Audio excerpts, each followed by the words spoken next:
Good morning tropa! So ngayong araw mga tropa, ito na yung huli sa ating daily task na kung saan mag-exercise tayo dito sa bukid. So time check, 4:23 na mga tropa. Umalis tayo sa bahay ng alas 4.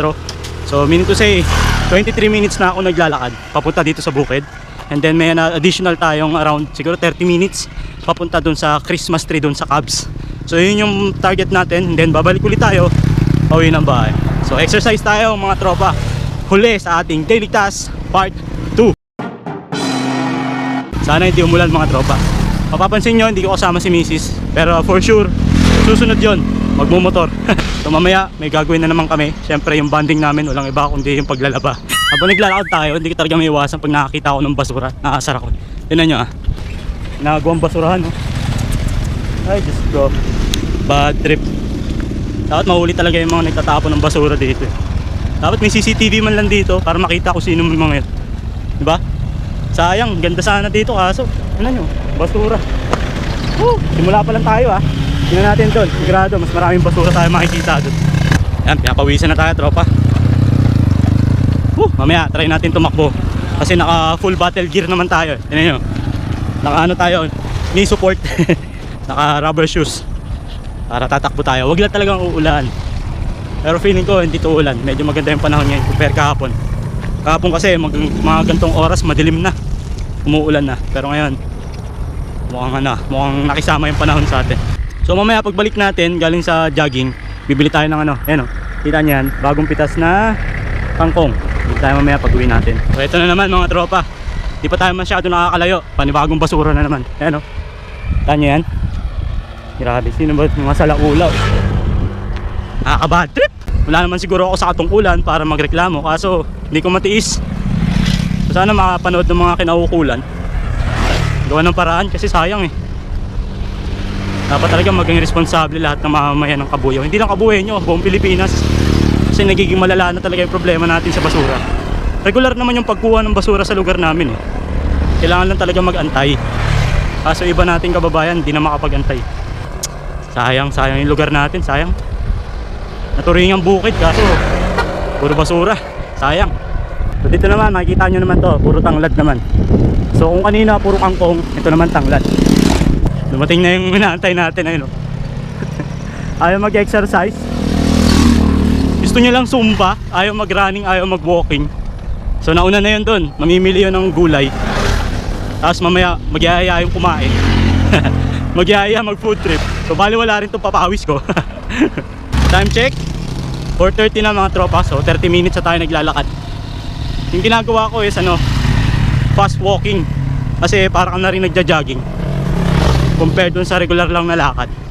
So kapag ganito, mabilis yung walking mo, papawisan ka talaga, pero hindi sasakit yung tuhod mo. Yun yung kaibahan compared sa jogging. Sa jogging mabilis ka pawisan, kaso ang problema kapag may problema na yung tuhod mo, masakit. So mas pinili ko na lang na maglakad, pero mabilis. Pawisan na ako. Natapos na rin natin yung daily task natin part 2.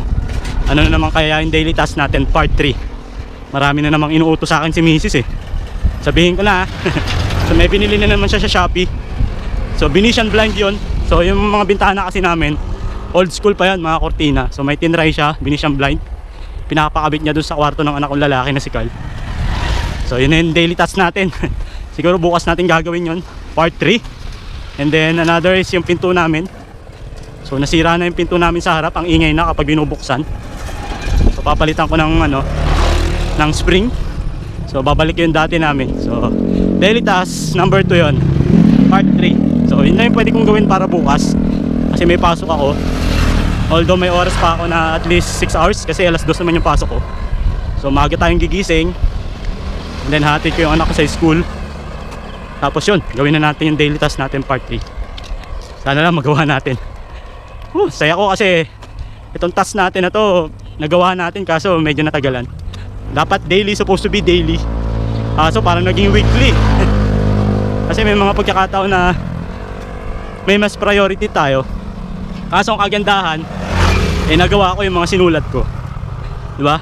Na-fulfill ko yung sarili ko na kaya ko palang gawin yung mga yun na inuutos na sa akin ng misis sa bibig, pero pasok sa tenga, labas lang sa isang tenga. Pero ngayon nagawa ko na, so Nung nagawa ko, may nadagdag na naman. Walang katapusan. Ito na, malapit na tayo tropa. Ito na, kanan na tayo. Ay, kaliwa pala. Kaso basura na naman nakita natin. Meron na naman nagtapon ng basura.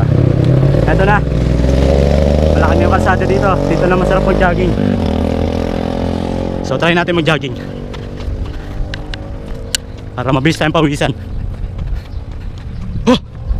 So itong nilalakaran ko, approximately pagbalikan, aabot to ng 3 to 4 kilometers. Balikan pero not bad na. Mahalaga pawisan tayo para maging healthy. Hindi lang healthy yung puso at isipan, healthy din yung katawan natin. Kaso malulobot na tong GoPro natin, pero dala ko naman yung cellphone para in case na malobot na to, meron tayong another option. Let's go! Ayun na yung Christmas tree, nakikita ko na. Ayun yung Christmas tree ng Kabuyaw. Napawisan na tayo. Hihingal na ako. Si Mrs. naantay na ako dun. Baka kumakain na yun. Tamang food trip lang yun Kaya ko yan. Hey! Ay daw sa vlog. Ay daw sa vlog ang mga tropa natin. Halo-halo dito May cyclist, may runner. So ito yung best spot talaga para magpapawis. Iba naman papalipad ng saranggola tulad yan. Ay, shoutout daw. Eto na, malapit na tayo sa Christmas tree. Malaki na. Kita na natin Pag nakikita tayo sa Christmas tree, balik na tayo sa lakad. Pinawisan na ako, sarap. Let's go. Nasa kaya si Mrs. Food trip na yun, sigurado ko. Daily task Part 2 Number 3. So daily task natin Part 2, number 4. Accomplish. Exercise. Yeah. Sarap. Nasaan na kaya si Norhina? Ayun, nanginginain na ako. Tignan nyo.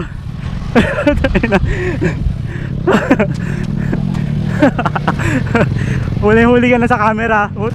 Mamadali ka.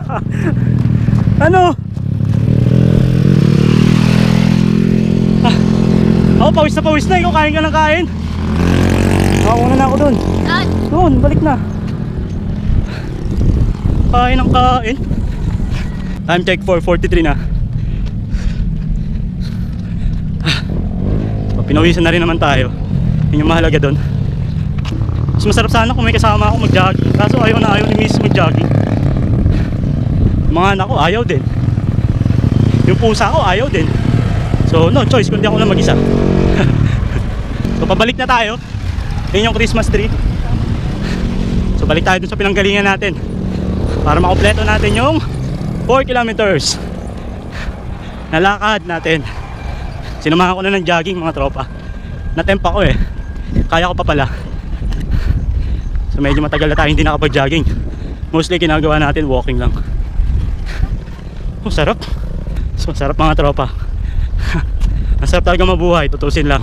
Sa totoo lang, napakasarap mabuhay. Thank you Lord. Minsan nare-realize ko yung mga bagay na hinihiling natin, yung mga bagay na inaasam natin, hindi naman masyadong mahalaga yun Mahalaga talaga mabuhay tayo ng matagal. Ma-enjoy natin yung buhay natin. Pero yung iba kasi yung mga hinihiling tulad ng pera, number 1 yun. Kasi sabi nila yung pera daw yun daw yung magpapaligaya sa tao. Shoutout daw. Shoutout. Mga napapalipad ng saranggola kanina yan. Ang pogi ko daw. Sinungaling. So balik tayo sa sinasabi ko na ang sarap mabuhay. Nasa momentum na ako nawala tuloy sa isip ko yung mga sasabihin ko. But anyway, bago ko tapusin tong video natin, maraming salamat sa mga supporters ni Puti Pa sa Tonton TV. Although kumonti yung views natin, pero okay lang yun, tuloy lang tayo. Tutuloy ko lang yung ginagawa ko sa paggawa ng mga content. Hindi tayo susuko mga tropa. Yung buhay nga napagtagumpayan ko, ito pa kaya. Sabi ko noon, kung hindi para sa akin, hindi talaga para sa akin. So gagawin ko lang ng gagawin yung mga gusto kong gawin at ipapakita ko lagi sa inyo. Malay mo, balang araw, di ba? One day, makilala rin tayo. One day, mapapansin tayo ng mga tropa natin. So hanggang dito na lang mga tropa. Maraming salamat. At na-fulfill ko sa sarili ko yung task natin. Una, na mag-toy hunt. Nag-toy hunt tayo. Worth 200 pesos. Nakapamili tayo. Tapos na-ibenta natin ng worth 800 pesos mga tropa. So kumita tayo ng 600 pesos. And then pangalawa, yung pinapagawa ni Mrs. na kung saan nilipat natin yung lagayan namin ng mga shampoo na matagal niya nang narereklamo na hindi ko ginagawa. Pero nagawa na natin kanina. So nagbarena na rin tayo. Yung pangatlong task natin ay yung nag-refill tayo ng sukang pinasarap ni Buti pa si Tonton. So nadala na rin natin yung 10 piraso. So total of 28 na bote yung nagawa natin. So times 100 pesos, so 2,800. Malaking tulong yun para sa amin ni Mrs. sa mga bayarin namin, mga bills, di ba? Tapos pangkain, pagdagdag sa mga gastusin, like for example yung baon ng mga bata. Malaking bagay yun mga tropa.